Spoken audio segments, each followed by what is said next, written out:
Good afternoon, everyone. Before we start, I would like everyone to please close their eyes, please. Thank you. So it's not a prayer.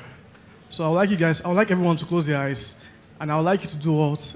Breathe in and breathe out for 5 times. So 1, 2, go. Please, let's close our eyes, please. I would like you to please breathe in and breathe out. Breathe in and breathe out. Breathe in and breathe out. Breathe in and breathe out. And lastly, breathe in and breathe out.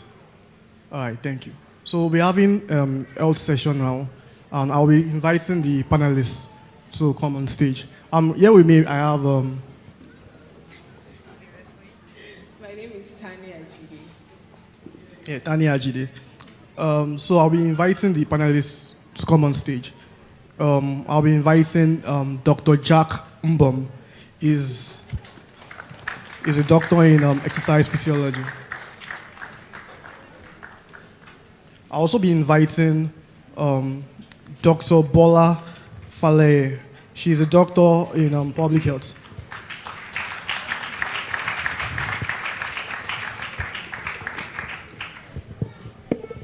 I will also be inviting Dr. Folorunsho Adenike. She's also a doctor in public health. And lastly, I'll be inviting Dr. Bonju Abiri. She's a doctor in psychiatry. Okay.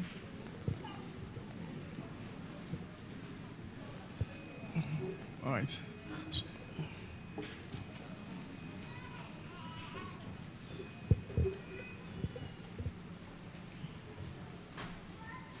Good afternoon, ma'am. Please, can we? So I will be. Can you please introduce yourself, please?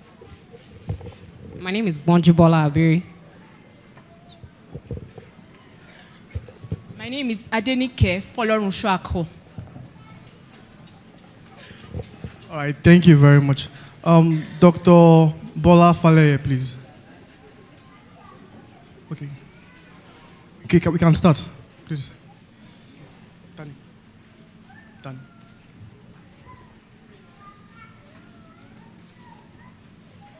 Okay, so the title of the session is. Should have done that first, actually. I'm so sorry. It's okay, so it's lifestyle foundation for good health. And then we'll also be talking about like suicide, what you need to know, personal hygiene, body goals, etc., etc. Alright. So the first question is, what is your subjective definition of lifestyle? I think Dr. Bonju should go first. All right. Well, thank you. Lifestyle, 2 words. Life and style. And so pretty much an individual's lifestyle, male or female, adults or young, is how they go about, their day-to-day activities, pretty much how they live their lives, the things they do with their bodies, the things they put into their bodies. If I were to, simply put it as that, I would say it's about genetics, the things that make up our bodies from creation, and then the things that affect our bodies in the environment. So simply put, I would say it's the style of our lives, the way we live our lives day in, day out, the things we do, the impact that we make, and the things, of course, that we avoid. Thank you. All right, thank you, ma'am. I'd like to ask, so is there an ideal lifestyle for a male and also for a female? Okay. So, quite often, in the world of science, we say that the ideal may be difficult to achieve. And so, every day, day in, day out, what we do, we keep striving, working towards what we may see is best, or what, the environment will say is healthy. Definitions have been made, of course, by world-renowned organizations like the World Health Organization. We have in our midst a new doctor. Sir, please, can you introduce yourself, sir? My name is Dr. Jack. I'm 70 years young. I have a passion for health, and I'm ready to share that passion. Thank you, sir. So, sir, we're talking about Lifestyle Foundation, and we asked Dr. Abiru what's our subjective definition of lifestyle. So, and also we also asked that what's the ideal lifestyle for males and also for females, and then she was talking about. So, trying to make my point, I was talking about how it is that you have, certain organizations, renowned organizations like the World Health Organization, that tell you things about, the definition of things like health, the definition of things like wellness, the definition of things like mental health, for instance. And so by the standards of the world, if you were looking at what ideal is, ideal will be that, for instance, for health, you expect every individual who is healthy to be physically healthy, emotionally healthy, and socially healthy. If you were looking at wellness as regards, again, the standards that have been set, you'd be looking at what I would call the 8 pillars of wellness. The pillars of the physical pillar, social, emotional, intellectual, occupational, financial, and environmental. And so for me, I would say that the standards are, like the Bible will say, that above all things, I pray that you are in health, even as your soul prospers. And so as an individual is healthy enough in their minds, healthy enough in their bodies, healthy to have relationships, with other people, healthy enough to do the things that are expected of them per day, healthy enough to understand and appreciate their own complexities, the peculiarities that life has put upon you. And I always like to add, healthy enough to manage the normal stresses of life. So be it male or female, as long as you can tick all of those boxes, I believe that you are, healthy. Thank you, Mom. Thank you so much, Mom. I'd also like to add that we can say lifestyle is the way of life of an individual or a group of people. For instance, things you see that people do, predictable things, observable things. When you see someone and you see that the person exercises daily, the person eats healthy foods with a good food combination, a person, you're a sedentary person, you ensure you are active, the way you live every day, the way you live every week is consistent. It becomes a style, a pattern, those patterns that we can visibly see in the life of a person. Thank you, Ma. Sorry, please, if you have any question, please just write it down. When we are done, we will take the questions. Thank you.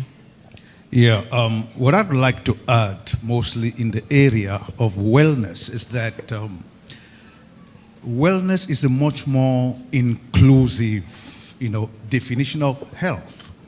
And when we talk about wellness as a lifestyle, of course, something you do as a lifestyle is something that you make part and parcel of your life. Because most of the time when we talk about health, it's like a concept you read about in the papers or something you watch on TV. But we have to make sure for it to become a lifestyle, it must be something you practice. Yeah. You learn it, you do it, and you be it. And there are basically 5 components, as far as I'm concerned, that make up what we call health. I call them the 5 contributors, to health. First of all, one is nutrition, the quality of the fuel you put into the engine. Second is exercise, the quality of the servicing you give to the engine. 3 is rest, the quality of restoration, renewal, you give to the engine. 4th is stress management, how you can be able to ensure that the various stressors of life, external stressors and internal stressors do not destroy you. And then fifthly, your emotions, are they in a state of balance and harmony? So when those those 5 factors are keyed in pari passu, the padlock called health will be opened and one will be able to step into optimal health.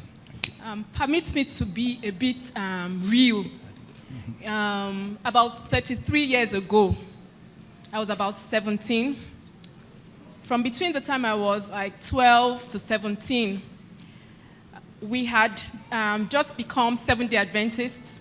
And there was this book, these 2 books, Hey Kids. There was a part 1, the blue one. I don't know whether any of you remember it. And the yellow one. And at that time, as a young teenager, I was always having constipation. I was always constipated. I was always dizzy. I was always having constant bouts of headaches. But after learning, as a little child, I love reading. After learning about water alone, I started putting that into practice. I started making sure I was drinking at least 2 liters a day. Then we didn't really know how to measure liters, but at least this glass cup, I'll wake up in the morning, try to take at least 2. Over a few months, I was consistent with just water for like 6 months. The headaches cleared, the dizziness cleared, the constipation cleared. So from that time up till now, like I'm 50 now, I've been putting that into practice, and it has really, really helped. So I can say in summary that water taking like that has been a lifestyle for me. So I'm just giving that as an example. Yes, thank you. Thank you, Ma. Thank you very much, Ma. We also have in our midst Dr. Bola Faleye, Ma. Thank you. All right. Good afternoon, brothers and sisters, fathers and mothers. My name is Bolanle Olushola Faleye. I'm a public health physician. I've been working in the field of public health. And as I began to practice, I began to see my patients having challenges that I couldn't help them with what I was taught in school in terms of orthodox medicine. I saw people were always coming back. I would prescribe as they taught me. Then they would always come back with the same complaints. I didn't know what to do for them, and I became curious. And as a Seventh-day Adventist, I've always been aware that we have resources in-house.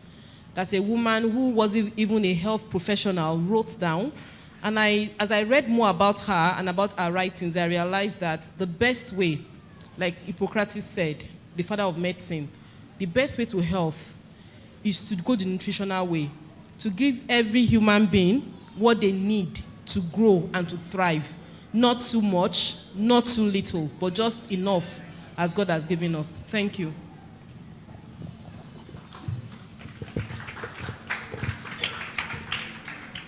Okay, so I feel like a lot of the things that we said have kind of covered about maybe the first 8 questions. So I'll move on to the next questions. What are the attributes of a good health? And I think Dr. Bola can start. All right, so the World Health Organization, and they are the highest body on health, define health as a state of physical, mental, and emotional well-being, and not just the absence of diseases or infirmities. This definition is very loaded. I need to just share. All right, sorry about that. This definition is actually very loaded and very instructive. Because it tells us that it is not when you can say, oh, I'm not sick. That is not when you are healthy. To be healthy, your body has to be healthy. That's physical well-being. You have to be healthy mentally. That is, in your psyche, in your mind, you have to be healthy as well. And that's why Dr. Boju is there to talk to us about mental health. And then even emotionally, you have to be healthy. So it's not just because you can't place your finger on any sickness or disease, then you can say, oh, that means I'm healthy. It has to be holistic.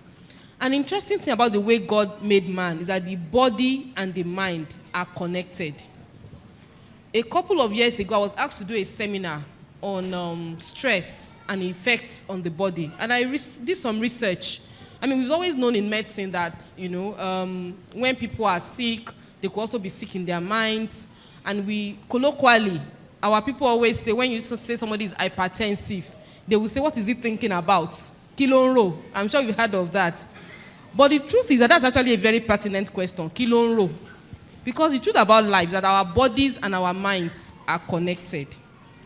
And actually was able to find out, like it taught us in school actually, that there are some hormones, neuropeptides, some chemicals in the body that are released when your mind is perturbed, when you are not happy.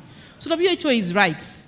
That it's not only when you can say, I don't have malaria, that's not when you are healthy. It's when you are healthy holistically in your body and in your mind. So that is good health. Thank you, ma'am. Dr. Jack, please, I would like you to expatiate more on this. People say that they are tired and all. How will you balance depression and suicidal thoughts? How will you balance depression and suicidal thoughts? And do you think that people that are depressed will end up committing suicide? Let me go right again. How will you balance depression and suicidal thoughts? And do you think people that are depressed will end up committing suicide? That's the question. How do we balance depression and suicidal thoughts? Basically, I think that depression comes as a result of conflicts. And those conflicts can either be, internal conflicts or external conflicts. We have an idea of what we want to be. We have an idea of how we want to be. We have an idea of a certain level of comfort. We have, we look at ourselves in a certain way. And we also have what we call self-presentation, how we want society to see us. When there's a conflict between how we perceive ourselves, when there's a conflict with our set of values, with a conflict with how we view ourselves, and we have nothing to hold on to. We also do not have, because in life you have to have something you believe in. You have to have a set of value. You have to have something that gives your life worth.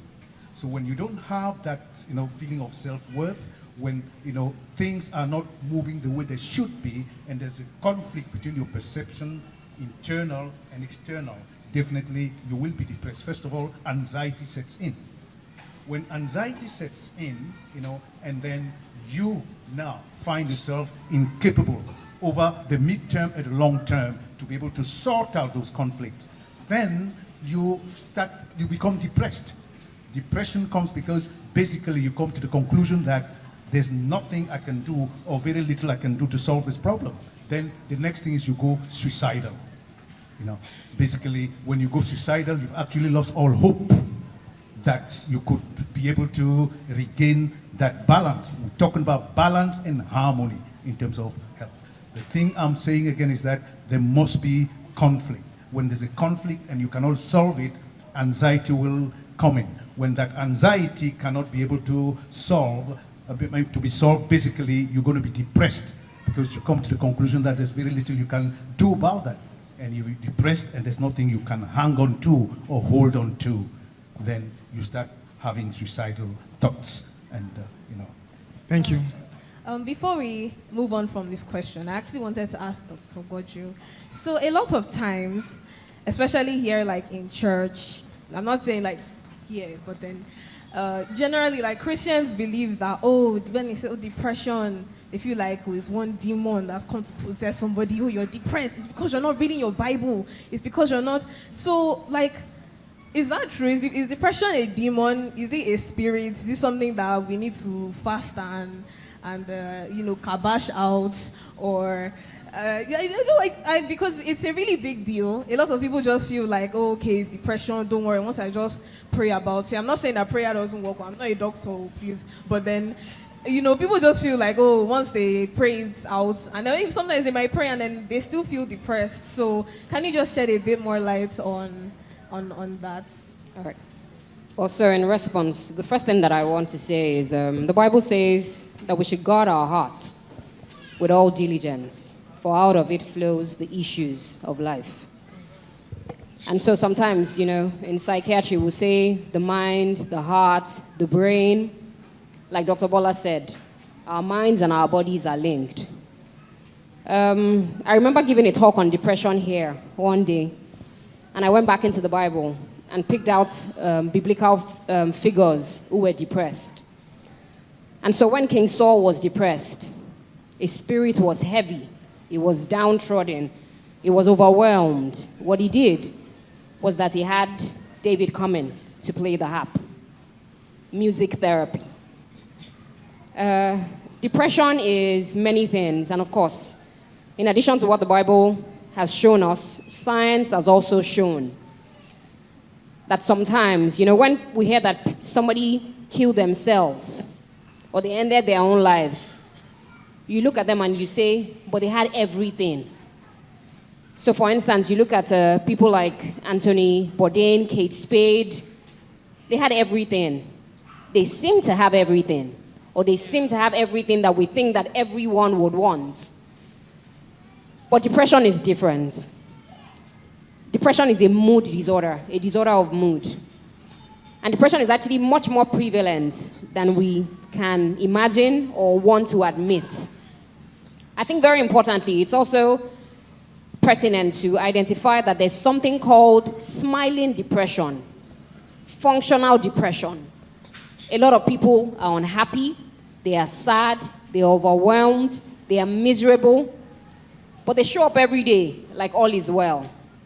And so when they say, this is not my real face, sometimes that's all we're talking about. And so different things can cause depression.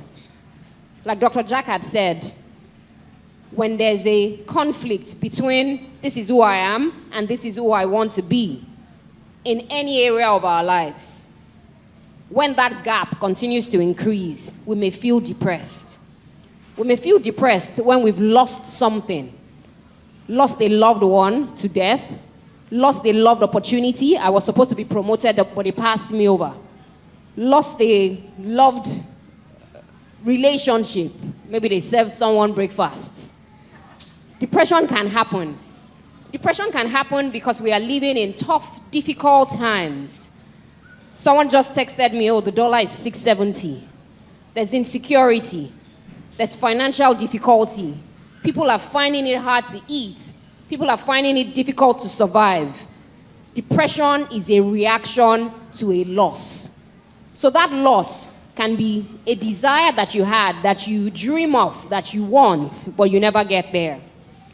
And so, spirituality and depression, which is what I believe that you're asking me, and which is why I answered this question going back to the Bible times.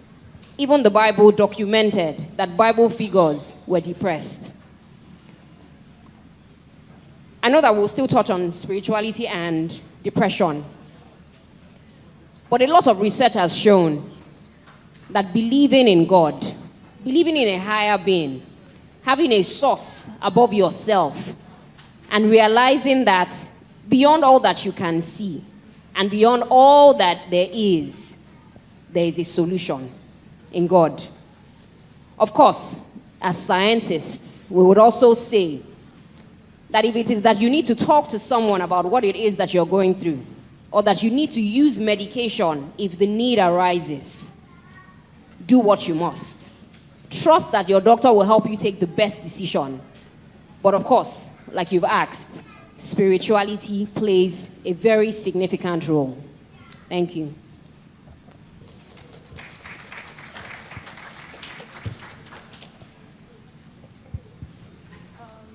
So the next question here says, what is a healthy behavior? A healthy behavior. Yes, Mrs. Apple, sorry. I want to say that, simply put, I can say a healthy behavior is anything you do that makes you gravitate towards being more healthy. For instance, the food you eat. In my own opinion, let me say, maybe I'm the layman kind of among all of us here. But in my own opinion and what I've seen and what I've done, nutrition seems to be the major thing that can keep you healthy. Major because you are what you eat. If you eat living things like plants, plant-based food, wholesome foods, water-rich food, it will reflect on your physical body. And if you don't do that, it will also reflect. So nutrition, that is one. I've spoken about water, which is the second one. Another one is rest. Sometimes we think that rest is all about sleeping alone. Do you know that you can be sleeping and still be bothered in your mind? And your mind will still be active. You can be sleeping and still be active in your mind. So you have to, besides resting your body, you have to rest your mind. That will help you to be more healthy, because by the time you wake up feeling stronger. Your energy levels will be higher. Another thing is rest of the stomach. Some of us eat very late. If you eat beyond, okay, I'm just pushing it to 7. Because of some of us. Like yesterday, I ate moi moi at 8 p.m. I'm just pushing it to 7 because some of us, where we work, by the time we get back home. But if you eat beyond 7, definitely, gradually, over the years, it will affect your health negatively. So the food you eat, the way you eat it, your frequency of eating, then regularity. Do you have a particular time you eat? All these things affect your health. Then, is there any time you leave your stomach to fast? Some of us are afraid of fasting. It doesn't always have to be a fasting and prayer session for you to allow your stomach to rest. If your stomach is able to rest, your body will be able to get the greatest rest of all. Let me stop for now. Well, like I said earlier, healthy behaviors are behaviors that contribute to good health and optimal health. We have an issue. The issue is that most of the time, people believe that if I eat well, that's enough. I've done it, so I can leave the other things. If I exercise, that's enough. Why should I bother? Let me take the issue of exercise, for instance. Somebody will say, I go every day to the gym and I exercise for 2 hours. What they forget is that when they leave the gym and sit down for 6 hours, it neutralizes totally the effect of the exercise they had. When you sit down like we're sitting down now, after about 2 minutes, 2 and 5 minutes, all your biochemical processes are depressed to the tune of 75%. Your blood flow, your lymph flow stops because the blood has a central pump, the heart. The lymph, which is the central sewage system of the body, does not have a pump. What pumps it is muscular contraction and expansion. So most of the time, I trained in the morning, and you sit down and you find yourself into a situation of stasis, you find yourself depressed. So I keep on telling people that when you train in the morning, make sure that every 45 minutes to 1 hour, you stand up to make sure that blood flow, you ventilate your lungs, and the lymph can, remove the waste product from the system. So for therapeutic purposes, I usually, when I get people in a health retreat, I usually make sure that I exercise about 3 times a day. 1 in the morning, 1 in the afternoon, once in the evening, so we can be able to have an effective therapeutic dosage. Let's take the example of eating that you talked about. What you eat, when you eat, and how you eat are important. Say, I'm eating well, so I don't have an issue. I'm exercising regularly, I don't have an issue. Then the issue of rest comes in. Work is energy out. Rest is energy in. If you keep on energy outing without commensurately energy inning, you reach diminishing returns. And then actually you can go up to death.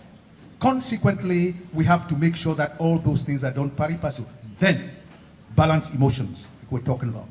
Human beings are loving and caring and hugging individuals. The whole concept of Robinson Crusoe living alone on an island is anachronistic.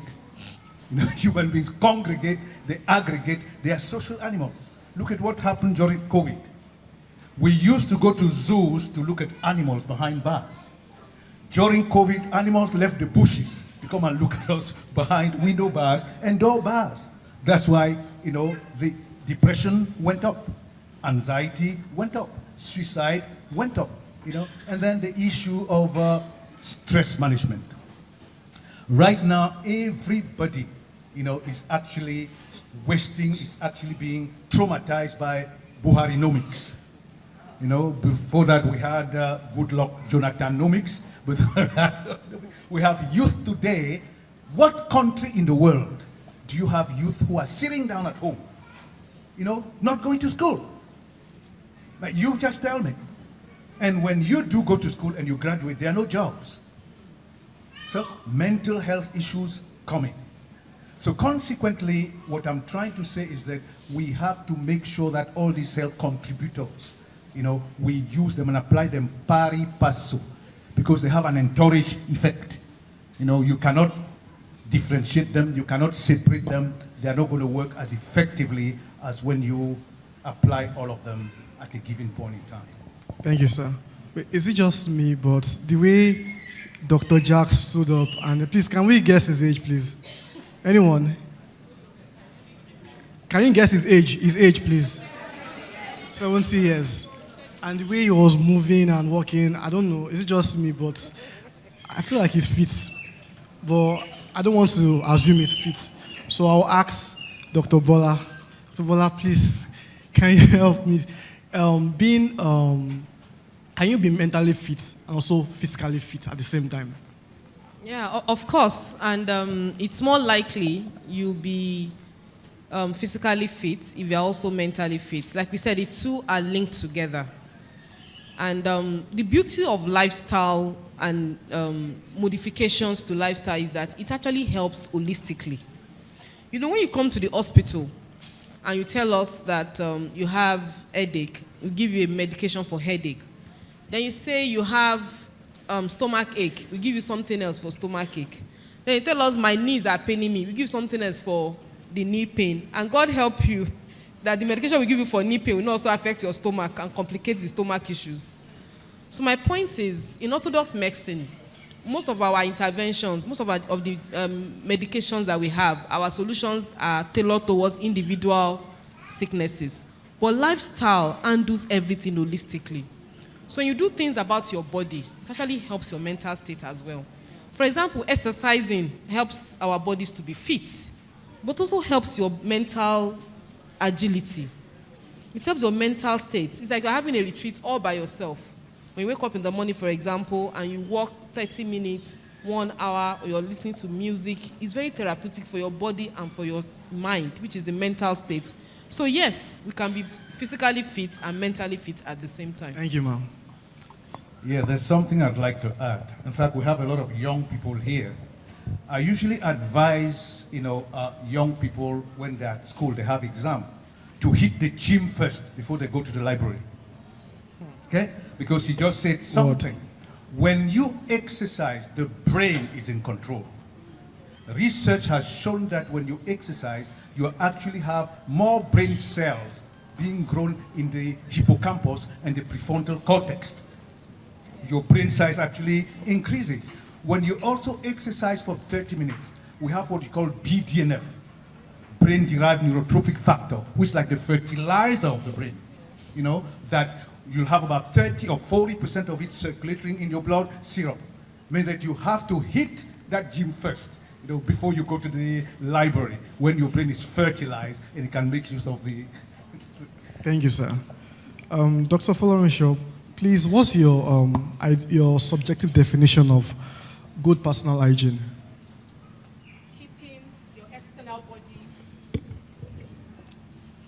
I'll summarize it as keeping your external body clean and healthy.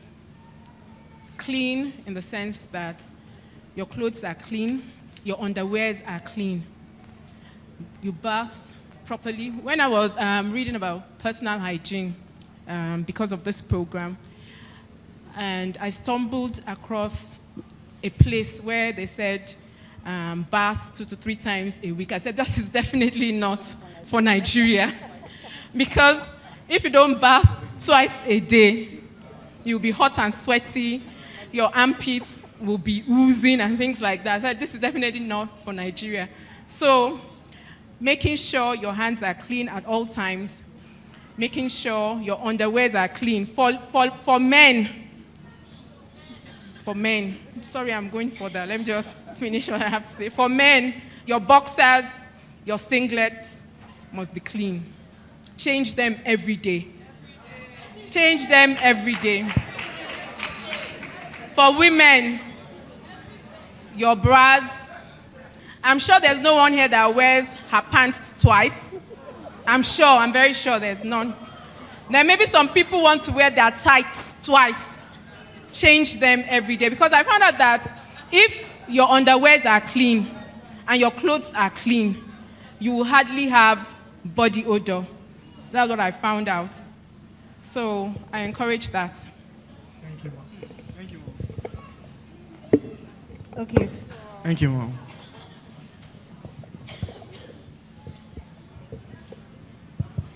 Okay, so the next question, what is the influence of hygiene on your overall physical health? It's open to anyone. On your overall, Physical health. well, just like she said, cleanliness is the foundation for everything.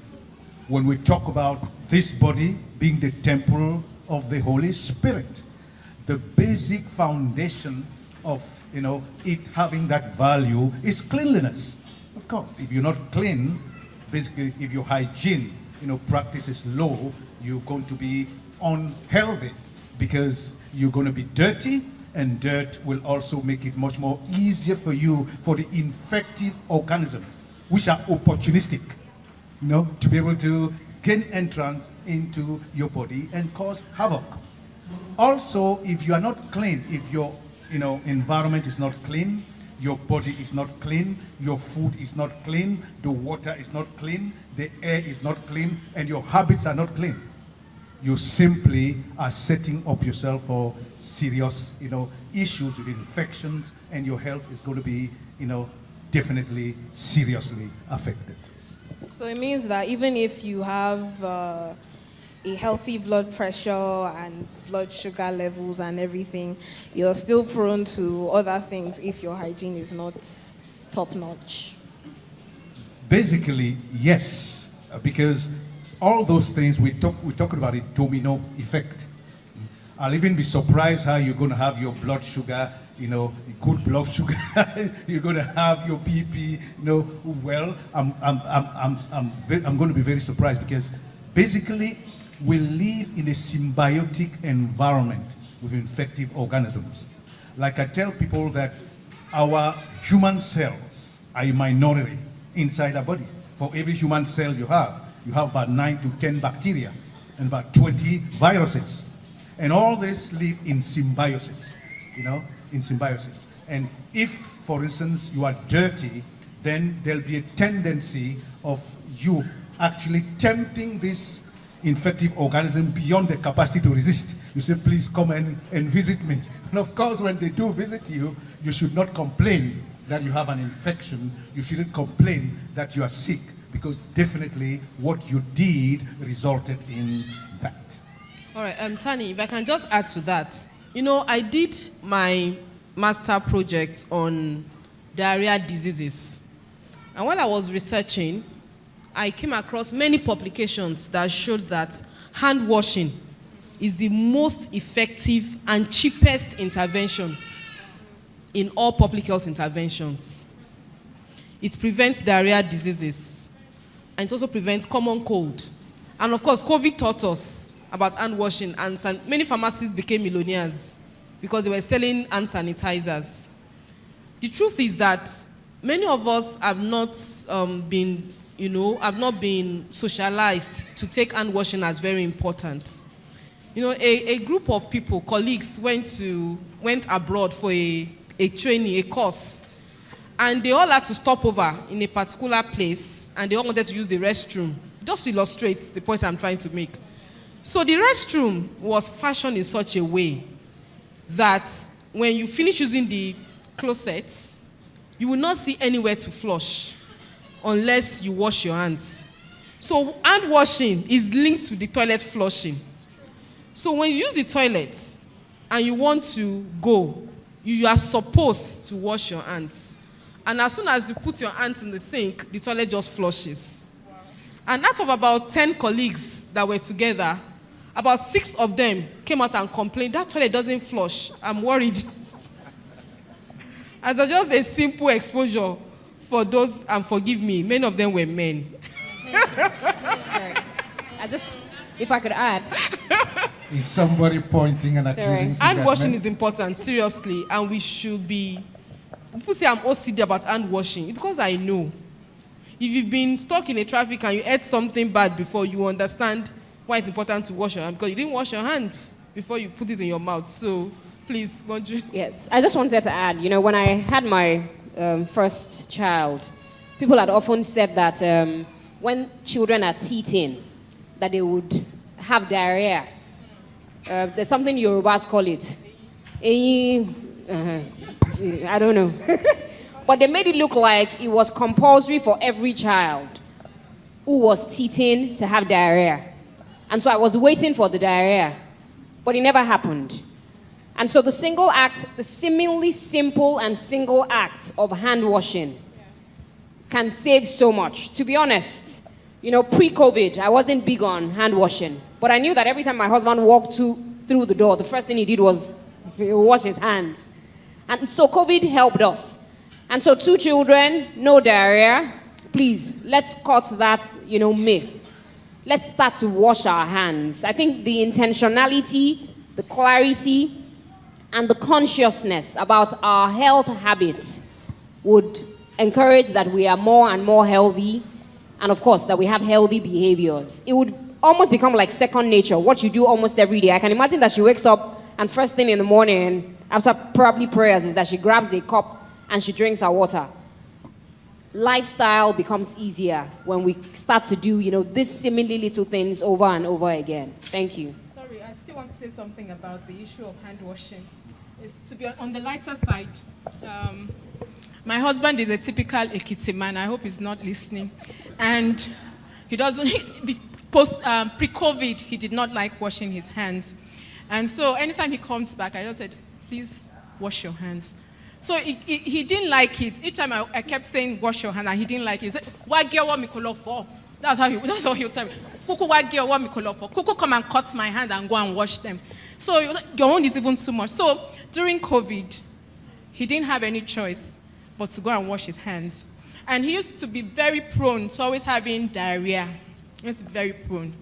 So post-COVID, we now started having a discussion that, look, I want to tell you that if you wash your hands more frequently, see, I'm not looking for your trouble. I come in peace. You stop having diarrheas. You stop having this. And it worked, and all those things stopped. Hand washing is the real thing, really, in breaking infection transmission. And just a second.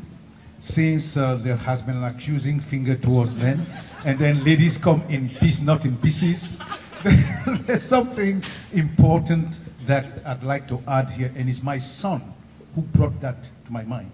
He said, Daddy, how come that most people who go to the toilet, first of all, touch their bodies before washing their hands?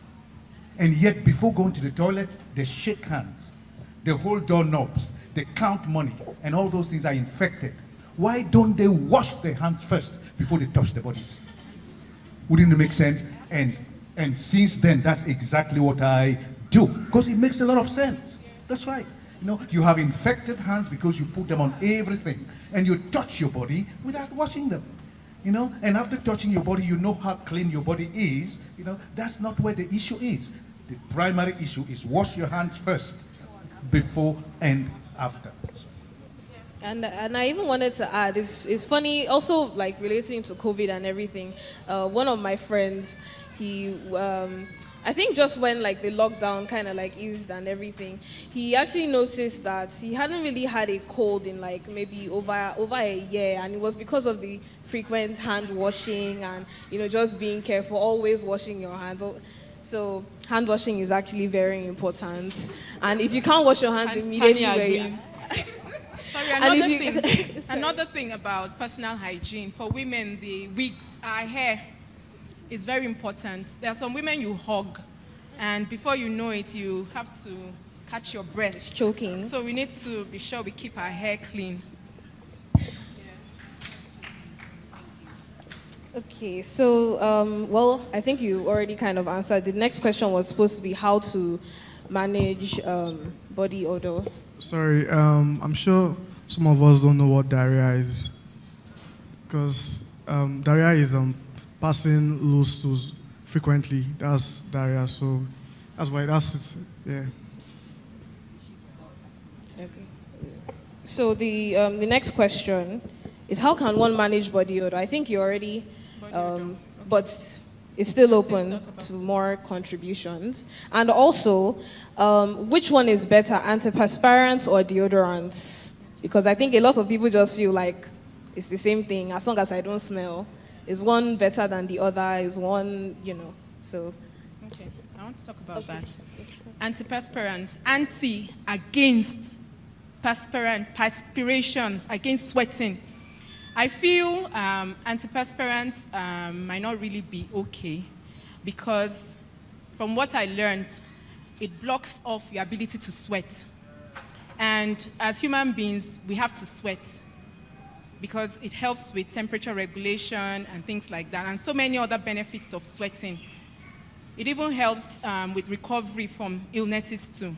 So I think deodorants are better because what deodorants do is that they neutralize odor.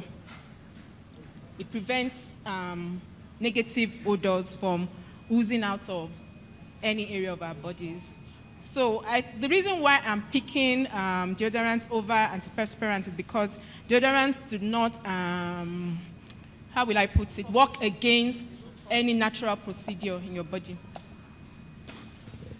I think I'm going to support that by adding another factor. Most of the issues we have today come from the fact that in most of our beauty products and products we use have xenoestrogens. So when you take them, you go into hormonal imbalance. When you spray something or you use anti-perspirant under your armpit, you're putting them directly on your lymph nodes. Okay? So basically, they go straight through the skin, through the pores, into your system. So that's an issue. When people are using deodorant, they can spray it on their clothes. They don't have to spray it directly on the skin. So these things are, they are things that we have to be very careful about. Having, most men today, we're having men becoming women because of the estrogen they get. We're having young people having male boobs and things like that. BPA through what we use, even toilet paper. It's true. You get BPA in toilet paper. So these are serious issues. I take them with a pinch of salt. Mine is that instead of using anti-perspirant and deodorants, take your bath regularly. We are not in Europe and the US during winter where these people will not touch water and all that. We are in Africa, good old Africa. We used to having 2 or 3 baths a day. Clean up yourself, shave your armpits, okay? Brush your teeth. Most of the odor in our mouth come from mouth infections, gum infections. The fact that you don't clean your teeth and the body too. There are people when they raise their arm, you see a brown bush in the armpits with crystals of sweat. So those are issues. So if you keep good body hygiene, you may not even need to use, deodorants or anti-perspirant. Sorry, another addition. I also learned that the antiperspirants contain aluminum that affects the skin. That might also be cancer-causing at times too.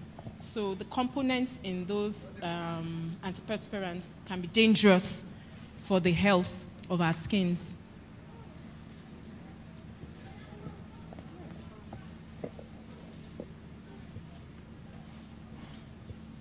Can I say something? It has been coming to my mind. We talked about depression, and I just want to share a personal experience. I've had 2 direct encounters with almost becoming depressed. The first one was when I lost my first husband, because at that point I was still very young, and I was in between getting depressed and not knowing what to do at all. However, one major thing that helped, as she said, ministering to myself with music. That was when I learned the power of praise, and that got me totally out of it. The second time was when I was doing my PhD, and my supervisor was showing me Pepe. However, it was still the same power of praise that pulled me through. And then having people to talk to about the situations I was going through, having people that prayed with me, people that encouraged me. So when you are in a situation like that, maybe you are finding yourself, then I think being able to tell, most of the time depression comes on you and you cannot tell. There was something Dr. Bonjo also said. She said you have to guard your heart diligently. You should be able to know yourself so that you know when things are not right. And it happens slowly. You may not be able to draw the thin line between your normal state and a depressed state. However, always be in tune. Be in tune. Sing songs. Be happy. Let your joy be full. Another thing that also helped me that time was because I made up my mind that the devil was not going to steal my joy. That no matter what, I'll be joyful. So being joyful, filling your heart with songs all the time will help you a lot if you're finding yourself in a depressed state as a Christian. Thank you. Let me add something very quickly to what it is. The role of the church in mental health. Now, we have doctors here. They all know how difficult it is to diagnose depression, anxiety, loneliness, lovelessness, helplessness. They cannot be easily diagnosed at hospital, but they'll be easily diagnosed within the confine of the church, with a network of support and love and care. I meet her and she's looking like leftovers of yesterday. I say, hello, how do you say? Anything wrong? No, I'm okay. Because I know her, I'm going to call her and say, no, you're not okay. Come and sit down. Please tell me. Okay? And I'll be able to push her until she can relax and share with me. And from there, I can be able to now use the network of support. Because this is our tribe. You are not alone. Everybody here is rooting for you. They care for you. The medical doctor most of the time has very little time. How many minutes do you spend per patient? 15 minutes maximum. But your member of the church, your pastor, your friend in church, has all the time in the world to put a smile on your face. The other thing is that most of us, when we have mental issues, we pretend with a straight face that they do not exist because it has a stigma. There's a stigma that goes with mental health. So we pretend, and when we go inside our room, then we kneel down and tell God, God, I'm lonely, I'm desperate, please help. Consequently, the church has a very important role in identifying, diagnosing, and providing treatment for mental illness. Sorry. Maybe because we come back to mental illnesses, I just want to thank you for sharing. Sharing your story can give indescribable strength to someone else who is struggling. A lot of people are struggling, and a lot of people, like Dr. Jack said, will not come out to admit that they are struggling. Because we'll hide it under different layers. It is well. It is not my portion. Last year, I lost a patient to suicide. And it was very difficult for me. I think about him every day. That's what I say. And so people are going through a lot of things. Dr. Jack had mentioned the degree of hopelessness when an individual looks at themselves and think that there's nothing I can do about this situation.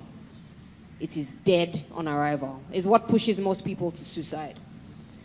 But as a church, as a people, as a brother or as a sister, here's what you can do. And I always say it's the 4 L's. 1, learn about mental illness. Not because you want to have it, not because you pray or hope or desire to have it, but because if it shows up, you want to be able to recognize it. I saw a colleague last week who identified very early that she was slipping into depression. She wasn't sleeping well. She wasn't interested in the things that used to interest her anymore. She was lying in bed all day. No joy, no happiness, no smile. She wasn't eating well. She wasn't sleeping well. She had a lot of guilt feelings, feelings of hopelessness, worthlessness, thoughts of self-harm. That's depression knocking right there. So let's learn about it. The second L is that we must look out for each other. Be your brother and sister's keeper.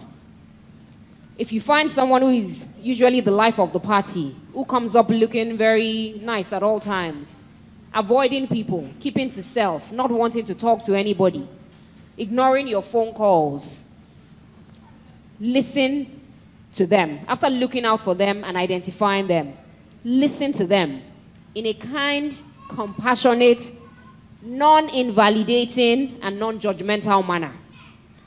When they tell you, this is how I feel, don't say that you are not a strong Christian. Don't say that, are you not reading your Bible? Don't say that it is not your portion. Yes, we will believe and pray and do all of those things. Don't tell them that they are not strong Christians. Don't tell them that they are not praying hard enough. Don't tell them that which God are they praying to. Don't invalidate how they feel, because they will not come back to meet you. And if you hear that, God forbid, that individual took their lives, you may live with that guilt for the rest of your life.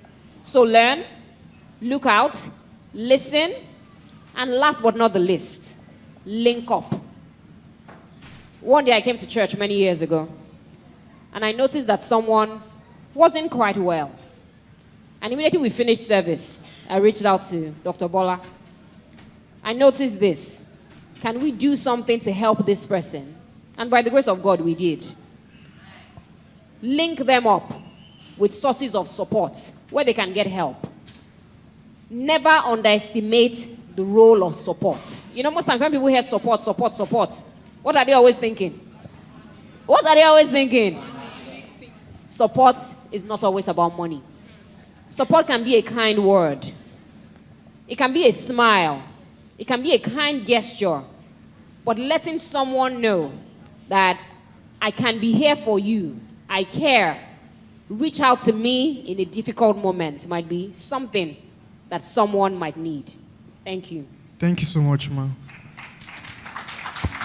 I'm sorry, I also wanted to add that we don't also have to wait for, and I think it's also kind of like your last point, you don't also have to wait for people to be like, like people to just come to you. Like sometimes when I remember some of my friends, I just text them, like, how's your mental health looking like, like how, no, honestly, and then some of them just start, like ranting about the most random things, but you just find out that, this thing has actually been bothering this person like a lot, and then, you have a conversation, you might even just bless them with few words that you say, it might be a prayer or whatever. So like, you don't always have to just wait for someone to, you can always like reach out first. You can, just ask, how's your mental health doing?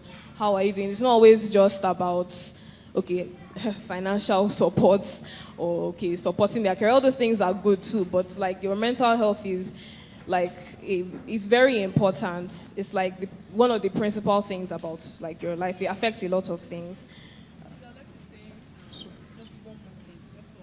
What you can do for yourself, like what I did for myself was to encourage myself. There are times you can get to that point that it is only what you say to yourself that can help you. So learn to encourage yourself. Learn to tell yourself that you can do it. Learn to tell yourself that you are going to pull through this. Because there'll be times in what you are going through, no matter what it is, that you just need to be resilient and tell yourself that I can go through it and I can get over this and I'll be high above all things. Amen. Thank you so much. We have a couple of questions here. We have one online question by Adebayo Ogurubi. He says, thank you so much for this session. Please, I would like to ask the panelists to talk about towel hygiene how frequent are we to wash our towels?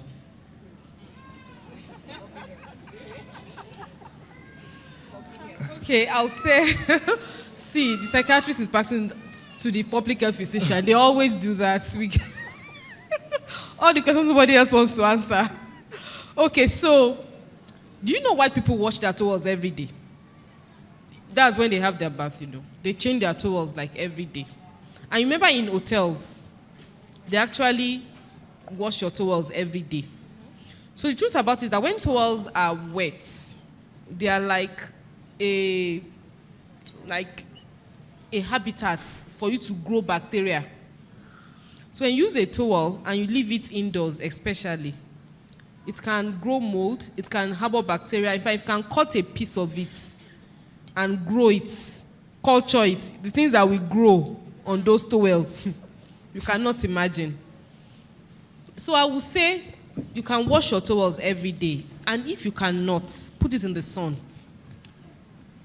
Put it in the sun to dry. I know the economics of water, of soap, of time, convenience can hamper the process, but the least you can do is to put it out in the sun to dry.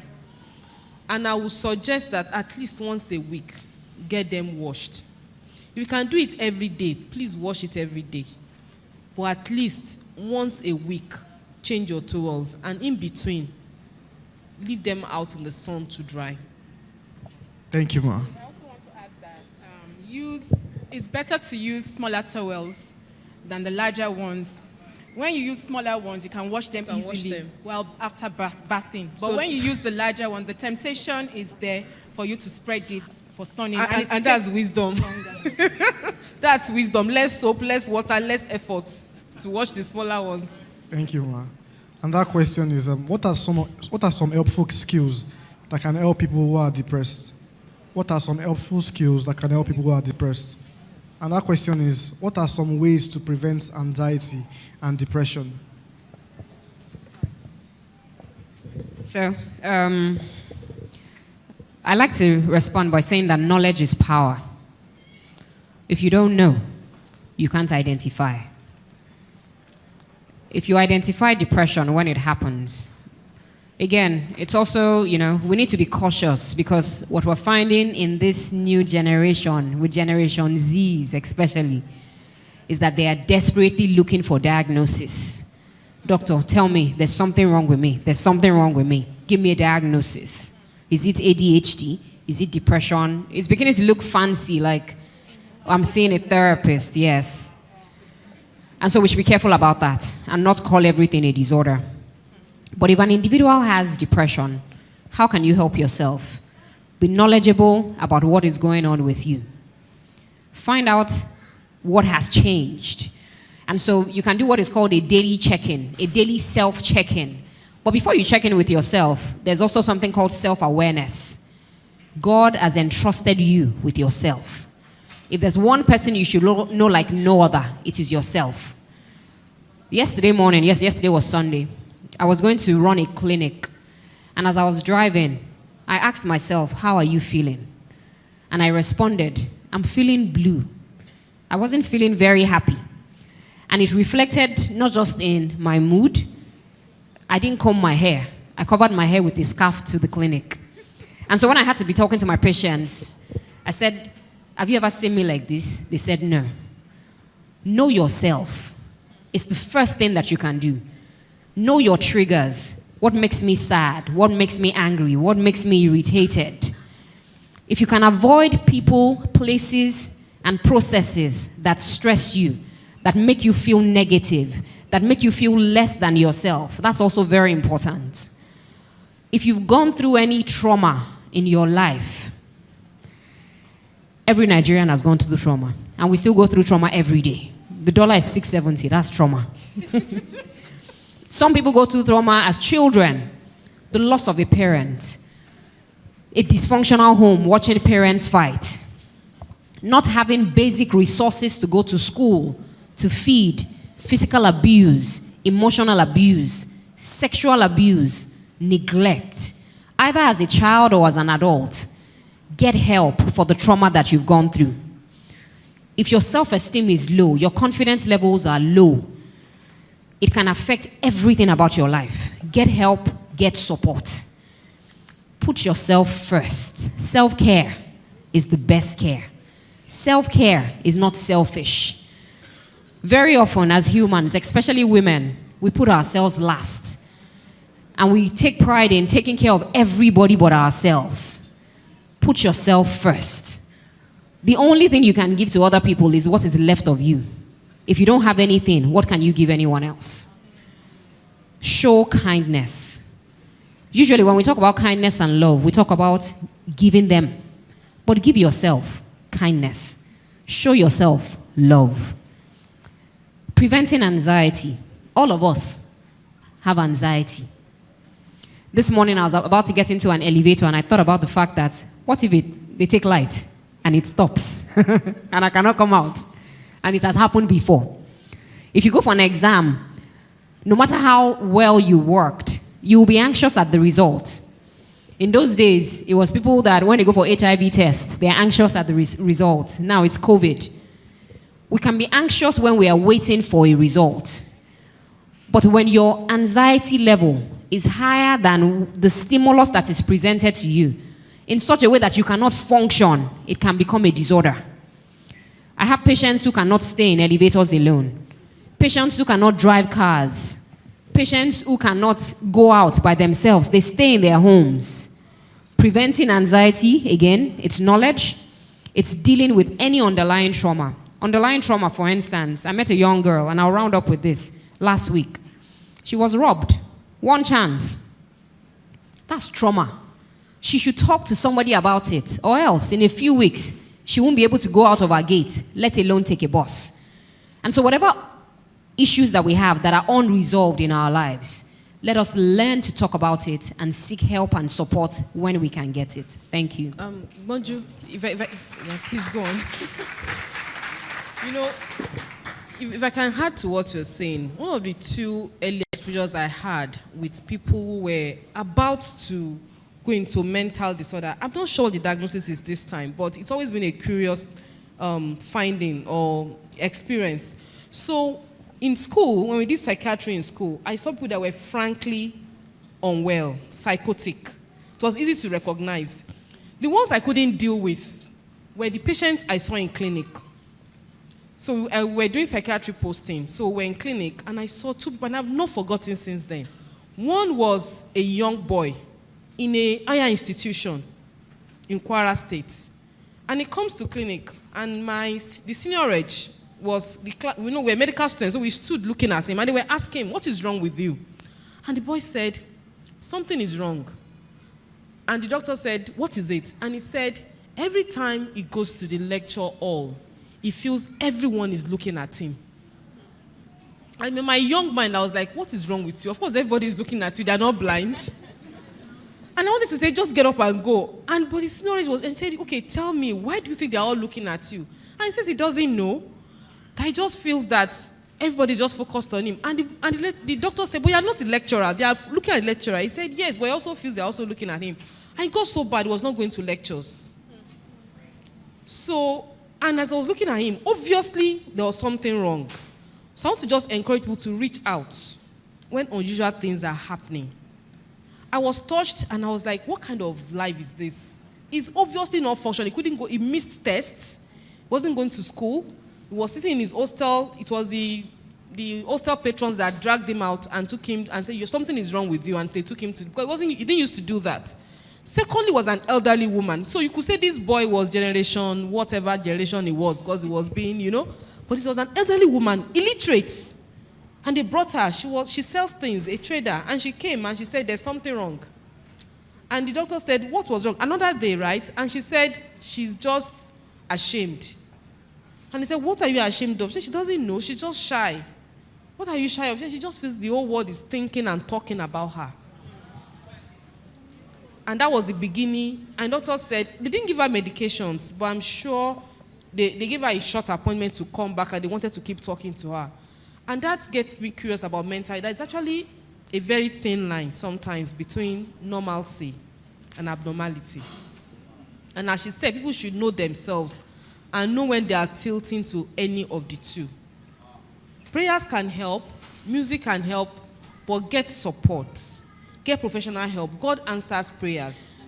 I've seen many patients that either I was praying for and their outcome was better than those that nobody prayed for, or that you would know that somebody is praying for this one from how the outcome would be. So who says God and medicine cannot work together?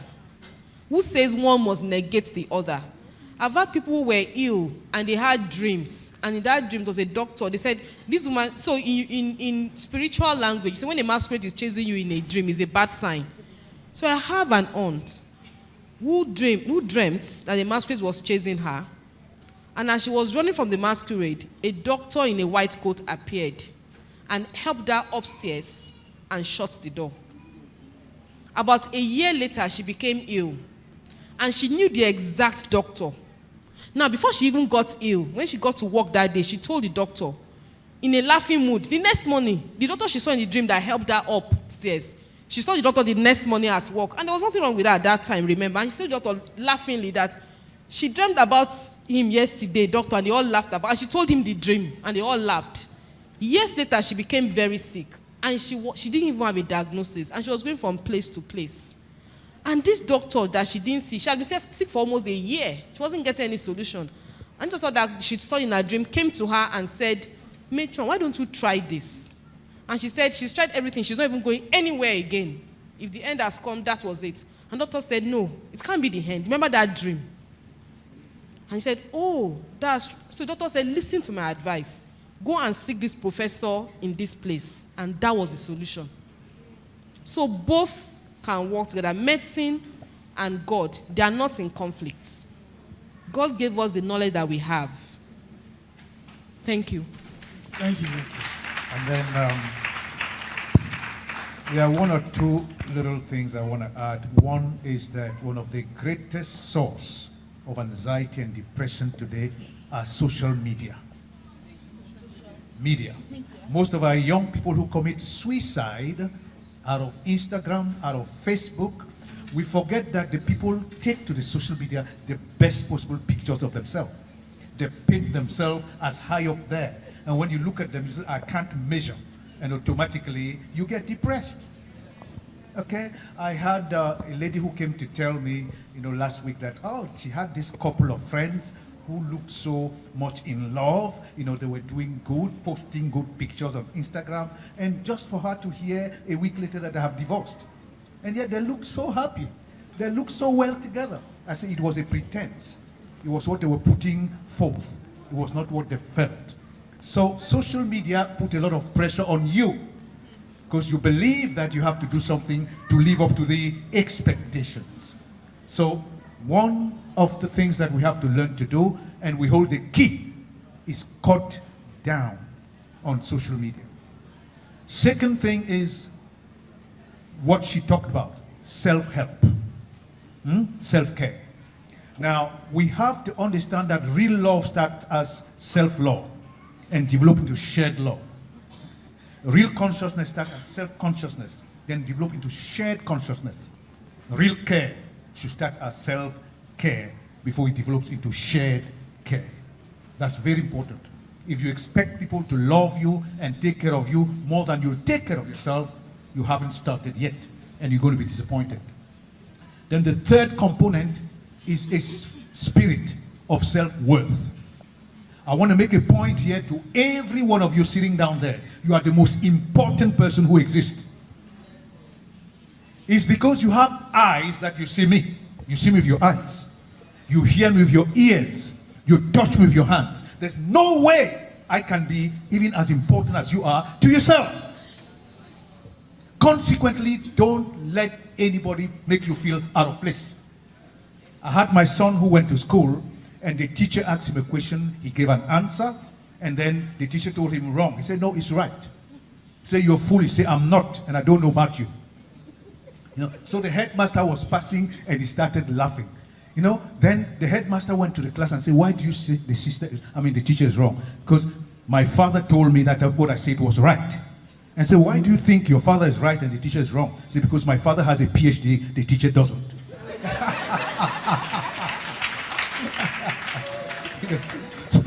Trust yourself. Thank you. Thank you so much. Thank you, Ma. Thank you, sir. We'll need Dr. Jack to help us in the exercise session. So, Well, yes, exercise is extremely important. And sir, you're not, I cannot explain it. You're going to do, you're going to coordinate an exercise session for us. I know, but let me put it in context. Exercise is very important and is part and parcel of what we call health.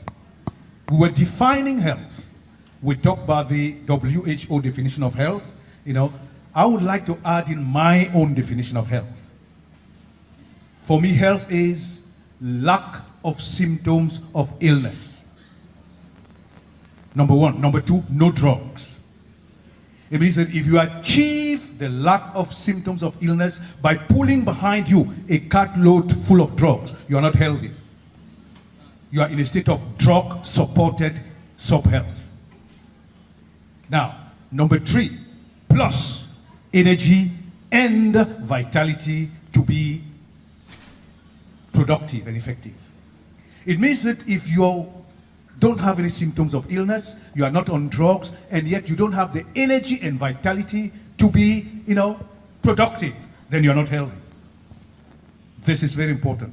And the source of energy and vitality is physical health. Hello? Physical health.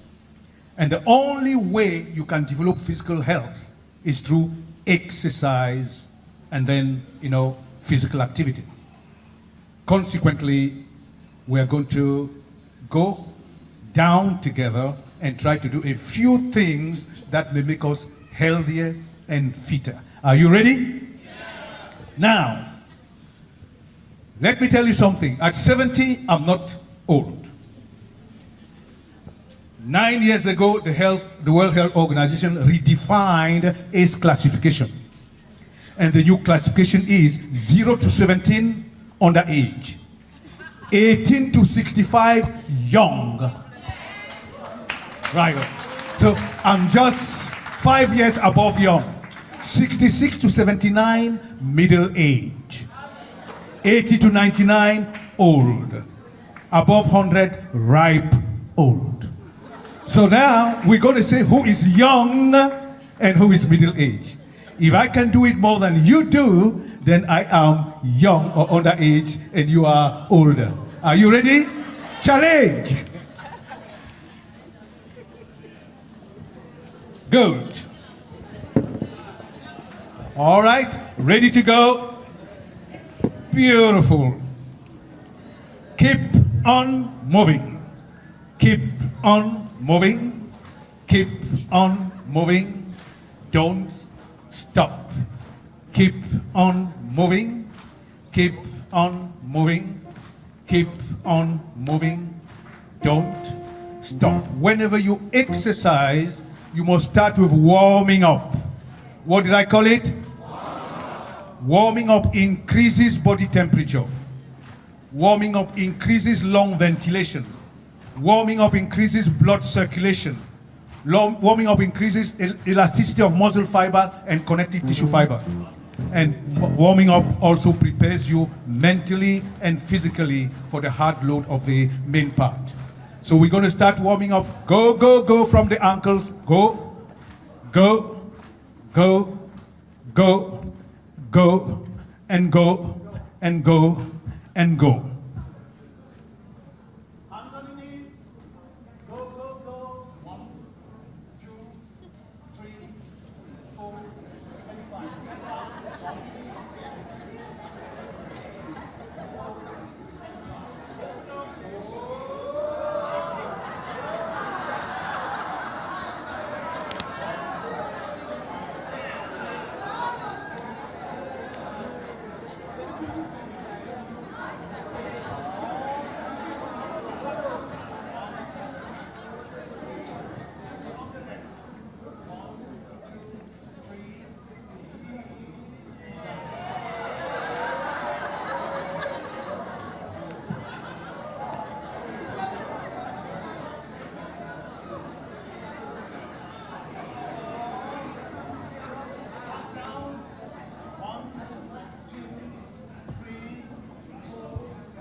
Some of us have already left the group chat.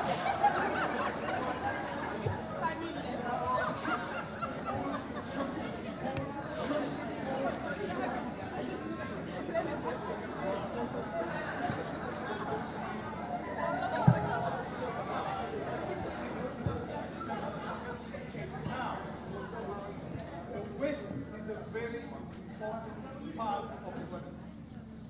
That's for the upper body and the lower body. So it was the powerhouse. If that waist is weak, you have a weak.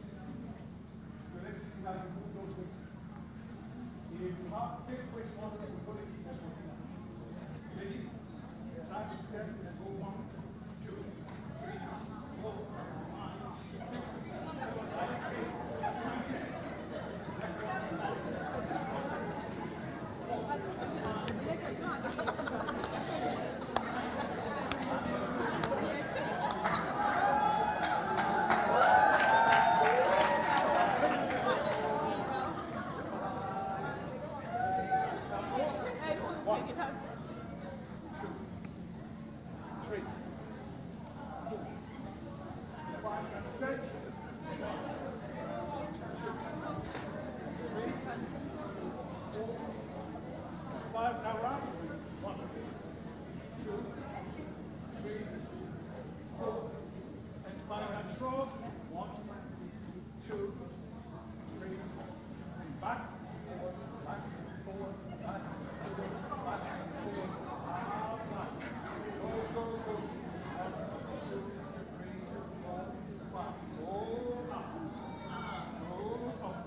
Anybody with chocolate medal?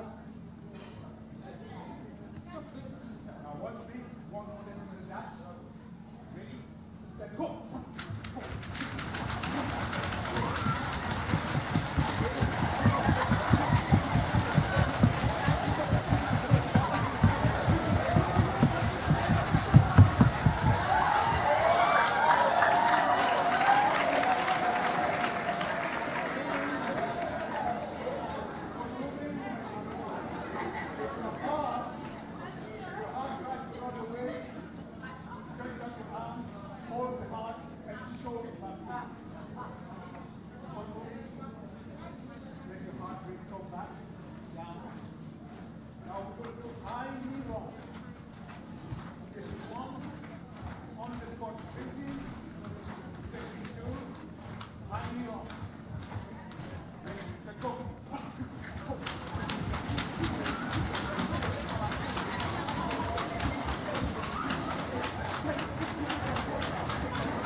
Dr. Jack, and thank you to all our panelists. I'm sure a lot of us feel better, unlike some of us that signed out quickly, so that will not. So we actually still have some questions, but I'm thinking that because of the time, if you submitted your questions, you could just meet any of the panelists individually. But I just wanted to ask one more question, which I think is very essential.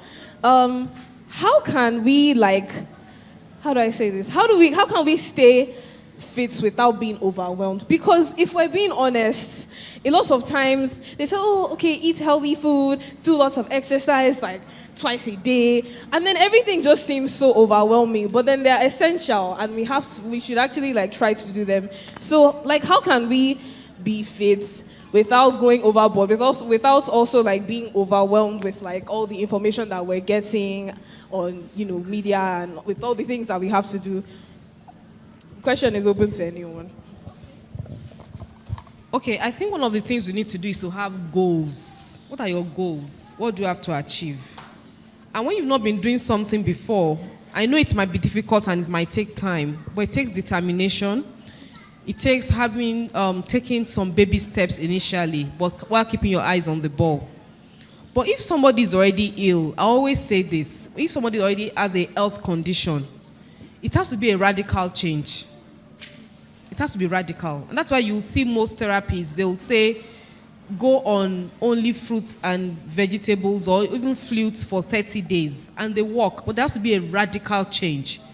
However, for those who just want to maintain a healthy lifestyle, I'll say you can break those things out into goals and cover all the aspects: nutrition, exercise, and your habits.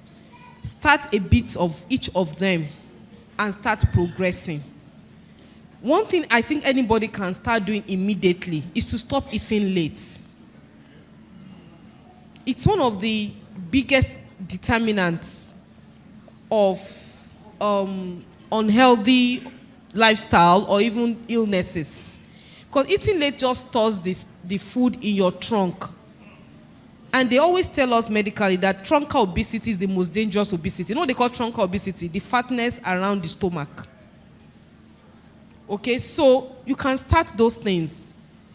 I'm not saying lose 10 kg, start exercising 5 times a week, start on the same day. But there are some that you can start immediately and then grow. What you should not do is to remain static and remain in one place. So yes, we don't want to be overwhelmed. And I've seen people go to the extreme and they found it difficult to keep up and they fell right back to worse than they were before. So have goals. Be serious about it and be honest with yourself. So develop your goals and say, I'll do this, and then do this, and then do this, and then go on, as long as we are focused on the end result that we want. Thank you. Okay. I would also like to add that, let me just say what I do. Maybe it can help someone. Now, for many years now, I made up my mind, once I wake up, after praying, I drink water. I usually buy this sachet, the pure water, and I put 2 in front of me before I start my devotion. And by the time I'm through with my devotion, I finish it. And then I make up my mind at least 15 minutes a day. I've downloaded my favorite exercise, whatever. I dance. If it's dancing, there's this figure 8 thing I do. If I have time, I can drop to 30 minutes. But most times, I do 15. Most times, 15 and maybe 30 minutes walk around in the evening. That's that. But with food, after I take that water, I do maybe a glass of vegetable juice. And then I don't eat anything until 10. Maybe I just take a bowl of fruits. In my office, they know me for fruits. I'll first take the fruits, and then maybe 12, I just eat a green meal with some vegetables. And then most times, that I started that 3 years back, most times I may eat again or I may not. I may eat, but I started little by little. I've been on it for years. There were times I missed it. There were times I decided, well, I'm not doing again, Joe. And people were always mocking me. Nick, a vegetarian, can you call? I've been a vegetarian for so many years, you're a vegetarian. So I started eating meat. And that portion of my life is the portion of my life I regret most. Why? I developed knee issues. I started getting very big for my waist, hips, and I liked it initially. Me not knee hips. Me too, I have, because I was very slim. And in 2020, I started dealing with lots of joint issues, and I made up my mind I was going back. And so I picked myself back up and started those goals again. So look at yourself where you are. What can you start doing? Is it increasing your water intake? Do it. Is it adding more fruits to your daily meals? Do it. Eating more raw vegetables, more salads, not overcooking your steamed vegetables. Just do the little you can do. As she said, goals. The little you can do where you are. But just make sure you don't remain the same after today. Do something about it.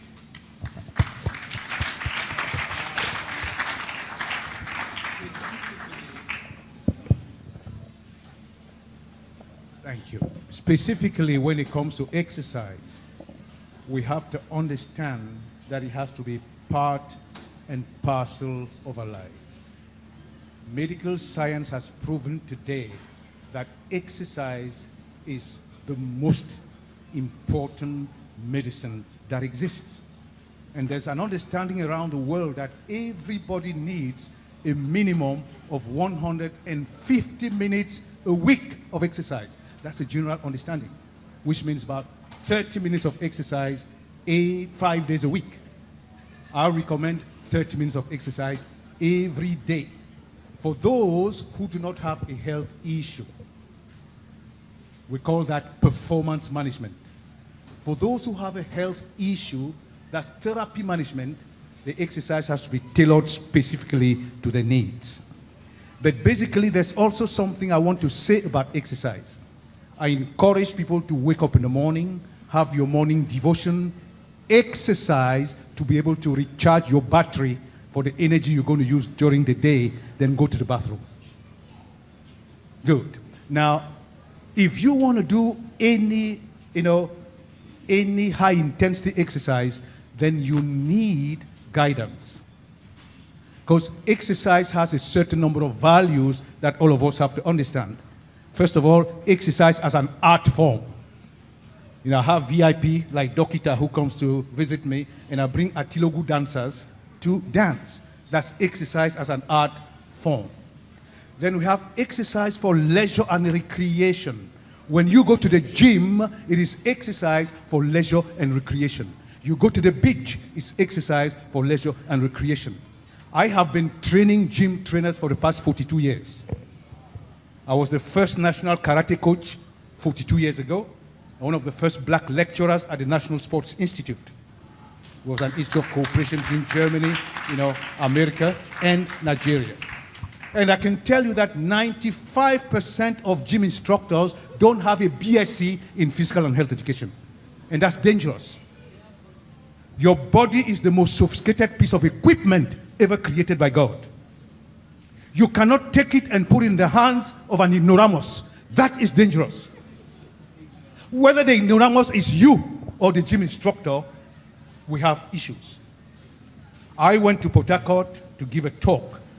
When I was introduced as a wellness consultant, I was giving a talk to a club that started about 30 years ago when these guys graduated from the university.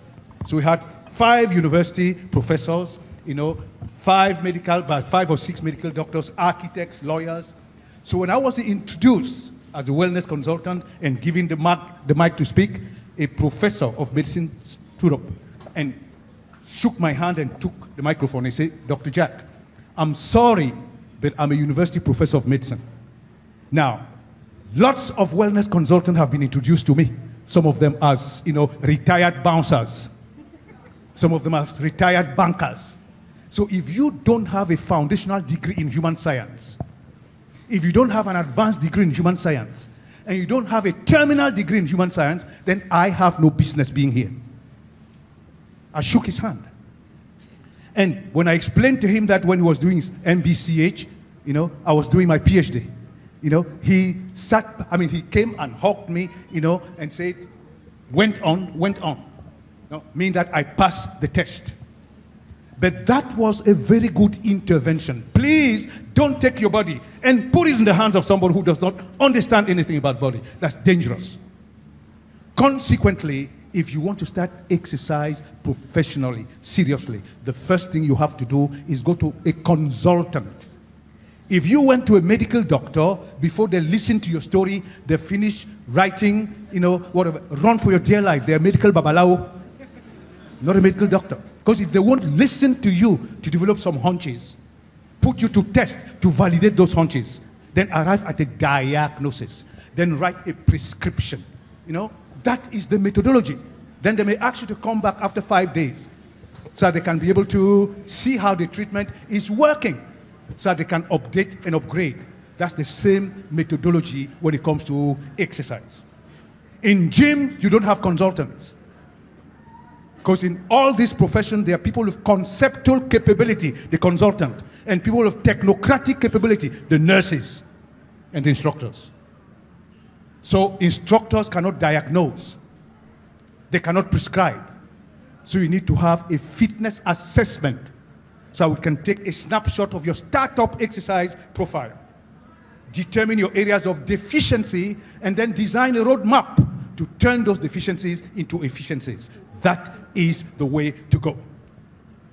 If we don't go that way, then we have a lot of issues. I've had a lot of problems with people coming to me because they had an issue.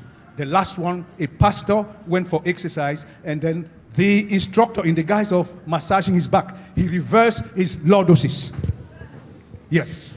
No. So those are issues that we have every day. So if you want to exercise properly, make sure you take the right approach, so that you don't give your body to somebody who's going to put you into unnecessary trauma. More so when you have Tokumbo value, like me. If you buy a new car, you can bang it for 3 years before you need a mechanic. When you buy a second-hand car, you better service it regularly, or else it's going to break down on the highway of life. So exercise is serious. Be very careful when it comes to your body. Anything concerning health, put yourself in the hands of, knowledge workers. When it comes to health and security, you can't bullshit. The consequences are serious. So again, make sure that you put your body, your mind in the hands of knowledge workers. Thank you. Okay, so I've been told we have a bit of time just for 2 more questions. Quickly, the first one says, how does grief affect the individual? How can you comfort a bereaved person to regain self-esteem and joy? So that's the first question. The second question, I think I should just read both of them out so that. And then the second one says, you said to be your brother's keeper, but if a person calls you and says, please help me with a crying voice at night in a far distance, and you don't know who is the actual person, what would you do? So I think we should start with the grief question first. All right. Well, thank you very much. So, grief. Grief is a normal process. When you lose something, I haven't said someone, when you lose something. So, for instance, if you lose your phone, a car, an opportunity at work, that response to that loss is you grieving. Of course, if you lose a loved one too, or a friend, the psychological response to the loss is grief. Grief is normal. I know that the Bible also says that we shouldn't grieve like unbelievers. And so there's a way that unbelievers too can grieve. Grief is, however, expected to last for some time. Because after a while, if the grief does not resolve, so for instance, if someone loses a loved one and they say that 5 months after, I haven't cried, I haven't, thought about the individual, I'm still going about my life as it is. what we might have in that individual is what is called complicated grief. And so there's a normal process that people will grieve. When grief happens, there's a popular theorist, Elizabeth Kubler-Ross, that describes 5 stages of death and dying. And so if someone loses a loved one, for instance, the first phase is they deny it. No, it can't be true. It can't be dead. That's when you see people, sleeping at night saying, I just woke up and I thought that maybe he's awake, where they buried him. So there's denial. No, it's not true. It can't happen. The next phase is the phase of anger. You are angry at yourself. What could I have done more? You're angry at the doctors. The doctors did not do their best. And sometimes people get angry at God. Why did you let me down? The next phase is the phase of bargaining. Lord, if you do a miracle, if you bring this person back, I will serve you forever. I will do, bargaining, having a banter. After that phase, there's a phase of depression, where there's, low mood, low energy, lack of drive, all the things that happen in depression. And the last phase of grief is acceptance. Not everyone goes through all of these phases in the way that I have mentioned. Some people move from denial to acceptance. Some people move from denial to depression.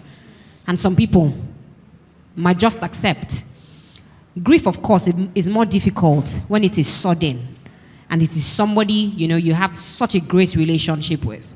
And so it's normal to grieve. In this environment, people don't talk about their losses. People even speak about people who lose people dismissively. Somebody says to somebody and says, oh, they lost their dad. And the next thing you hear is, welcome to the club. What club? It's so painful to lose a loved one. And so sometimes the things we say, how we say it, and whether or not we seek professional support for loss can be very significant. About 2 years ago, a lady called me. They lost a pregnancy. She went through labor, had the baby, but the baby died. And of course, she was sad. And everyone around her was saying, you're not the first person. There's some things you shouldn't tell people when they lose people. It's insensitive and it's invalidating. They told her to be strong. They told her, but she was breaking down and she was on the verge of depression. And so she came to speak to me. She came with her husband, who again was very supportive, the role of support. That was the only time I saw her. But one day I read something that she wrote. And she said, I will always be grateful to Dr. Abiri. One session, maybe 1 hour, but it was everything to her. So whoever is going through loss and you're dealing with grief, reach out for support. There's grief therapy. There's therapy that you can find in a trusted professional. There's also therapy, of course, that you can find in the people of God, church. There's support that they can also give you. Finding joy after grief, it's personal. It depends on the individual. And of course, it depends on what it is that you've lost. Last week, I think it was last week that this lady died, Adame. Her life was so traumatic. She lost 6 relatives. Not 1, not 2, 6. And then she lost her daughter. And she came out and said it was when her daughter died that she died. I mean, she's probably asking herself, what's left?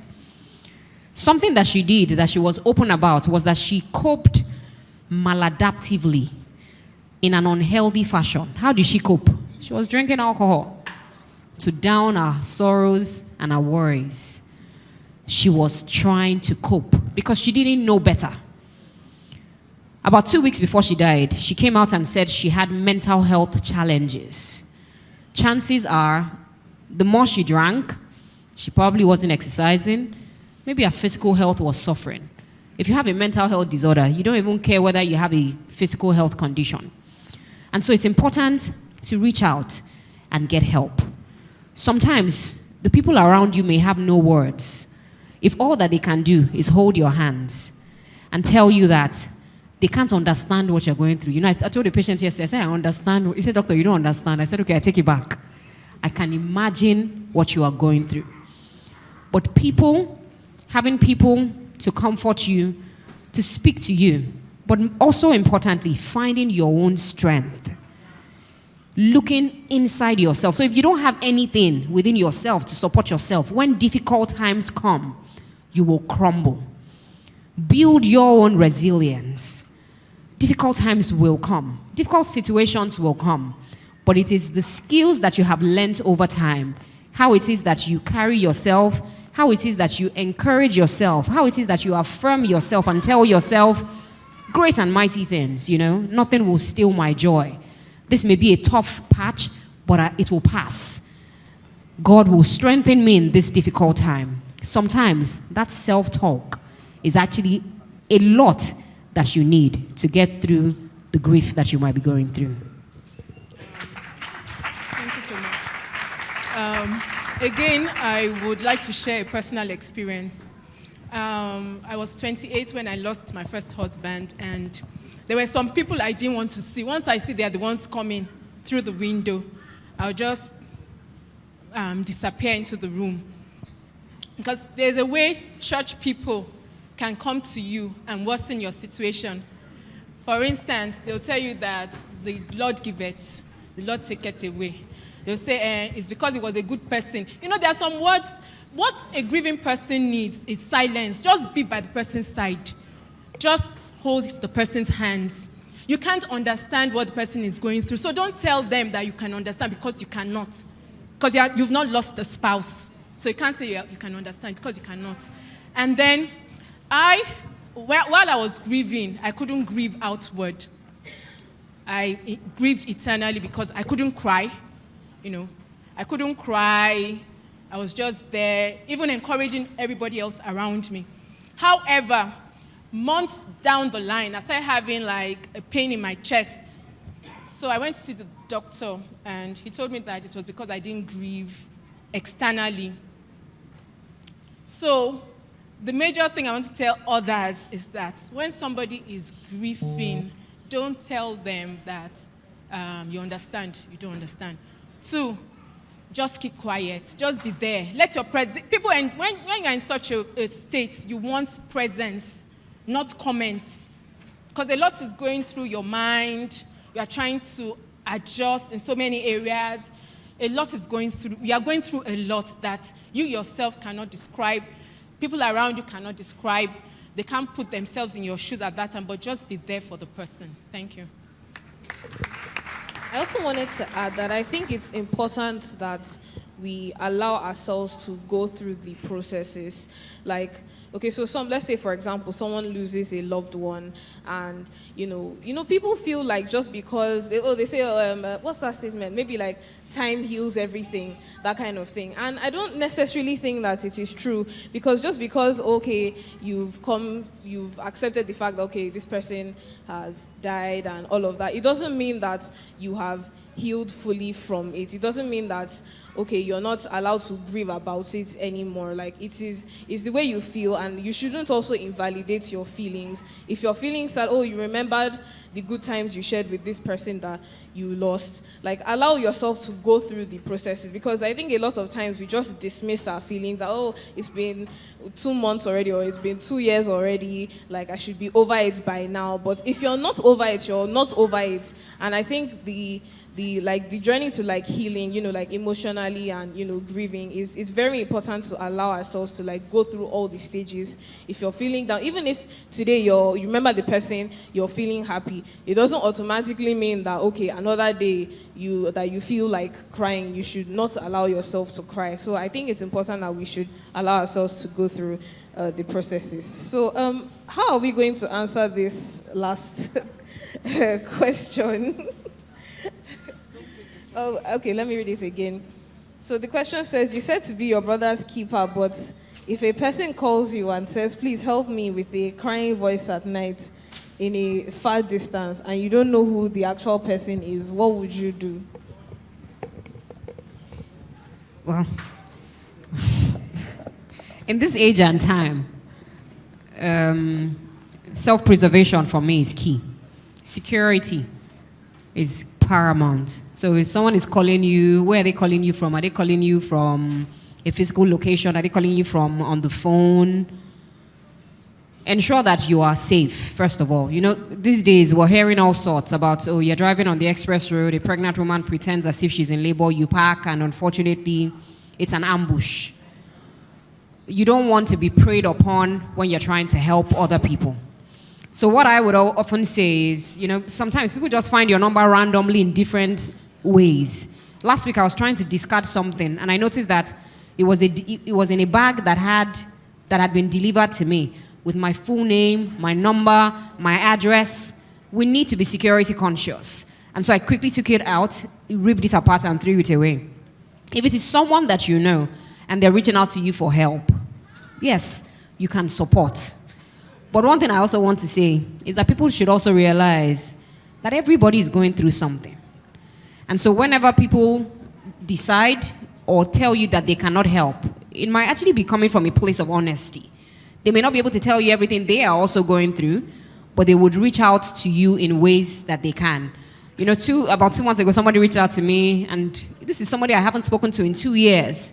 And he just sent a message, "Doctor, this is me. I used to work here. You remember me? I haven't had a job since so and so. This is my account number." As in, fool. You didn't even know pause, no how are you, know this. And so in response, I just said, well, it's nice to hear from you again, but it's also interesting that I also currently do not have a job. I mean, it's shocking when people say that, oh, you don't have a job or a source of income, but it happens and it's the reality. And so he said, what he had said was, please give me 50,000 naira. Clearly, I didn't have that kind of money at that point in time. But what I did was that I gave him money and I said, you know what? Take this amount. You don't have to return it. Because in helping others too, you need to be careful that you don't, you know, make a mess of yourself. A lot of people, I don't want to say Nigerians, have this entitlement mentality. They have an entitlement mentality as if it is them that sent you to school. You owe them something and you must do something. If you don't do something, I mean, I had an experience a few months ago. I won't talk about it, but it was quite painful. Because, you know, this help came from a place, not from a place of abundance, from a place I had to stress myself to make it happen. But at the end of the day, the other person just took off. So let's be security conscious, be sure of who it is that you are talking to. If you want to help and you can help, support, but be sure that it's not a scam. One morning I woke up and somebody sent a text message and said, this, I'm in the hospital, I need this amount of money. You know, scammers are intelligent, but you have an intelligence. And so I said, can you tell me where we first met? The guy just said, he said, you are foolish.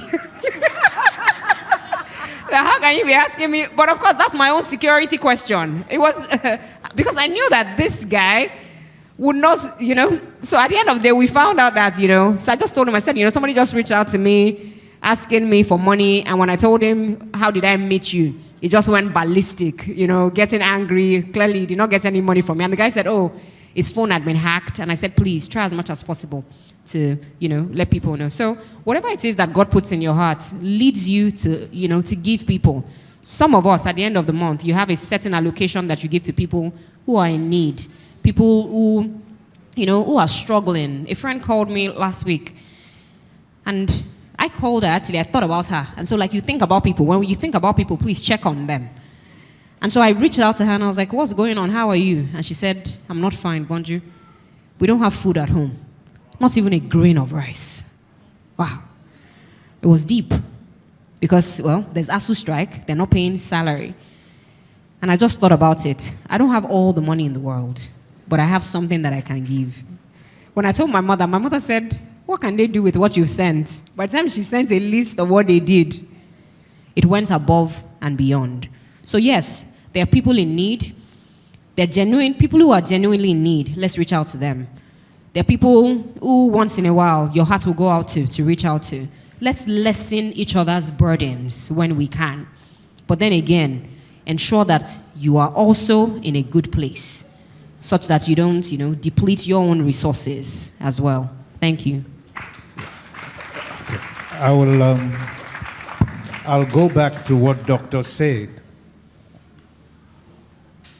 People usually, they used to ask me, how are you combining health and security?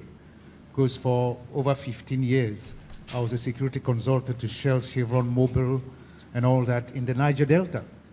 And I used to tell them that whether somebody is killed by an assassin's bullet or is killed by a heart attack, the result is the same.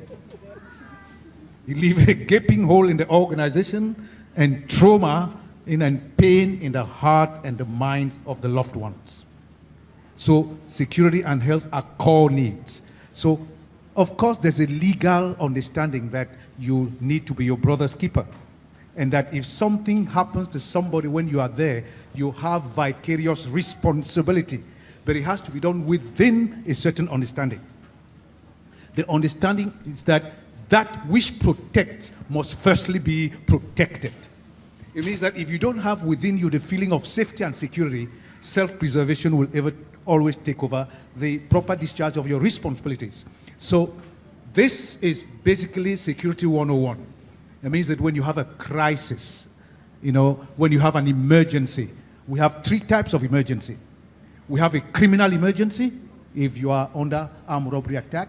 We have a medical emergency, if you're having a heart attack. Or you have a safety emergency, if your house is on fire. So when you have an early warning signal, because there's a saying in Latin, ex nihilo nihil, no smoke without fire. So any security system must be able to give you a pre-incident indicator. Then when you have it, we call that notification of emergency.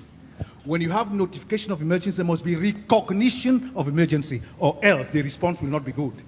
If somebody says, help, help, help, he's having a heart attack, and then you bring a fire truck, you are in trouble, and it's happening because you did not recognize emergency.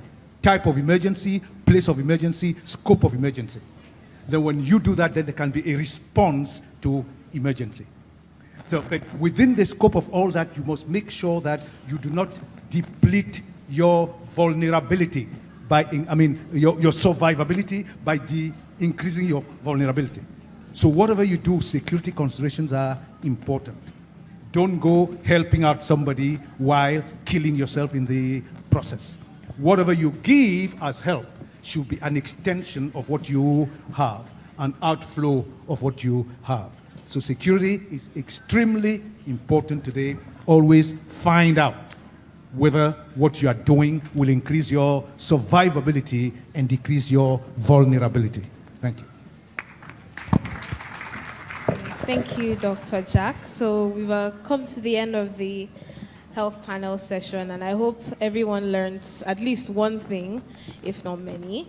Thank you, Doctor. Can we please appreciate our panelists? So, Brother Terry.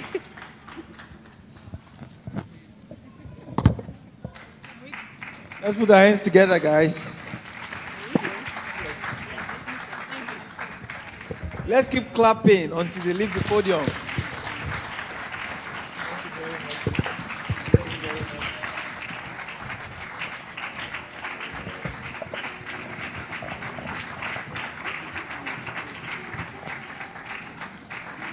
All right.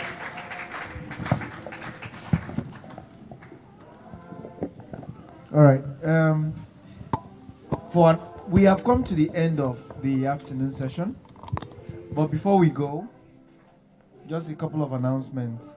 Children's teachers that are present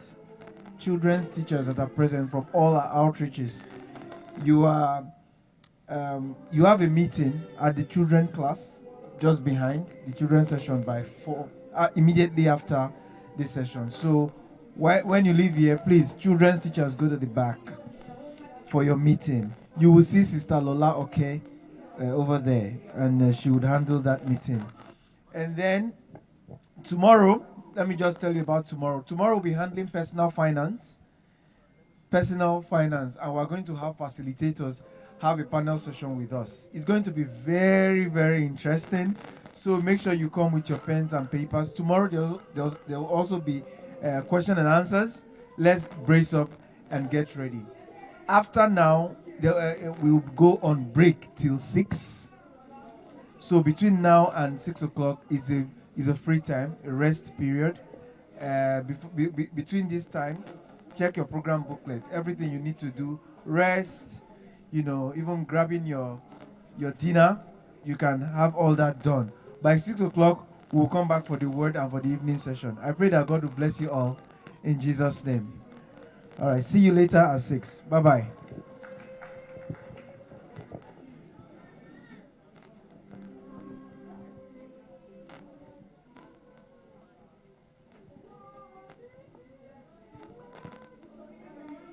Welcome to Victory Believers Convention 2022,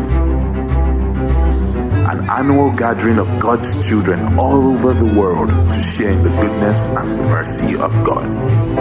Each year we host men of God that deliver the mind of God to his children for the season. We will be having Pastor Matthew Ashimolu. To say throw your net on that day. He's not an ordinary man. He's the very embodiment of God's word. In the beginning was the word, and the word. Dr. Nadine Collins, an international speaker and women's leadership expert. There will be inspiring sessions ranging from special prayers, couple seminars, single seminars, entrepreneurial teachings, and most importantly, Bible faith. I prophesy in Jesus' name, in the course of this convention, your eyes are open, your ears are open. Oh yes, in the mighty name of Jesus. In fact, someone is receiving a makeover.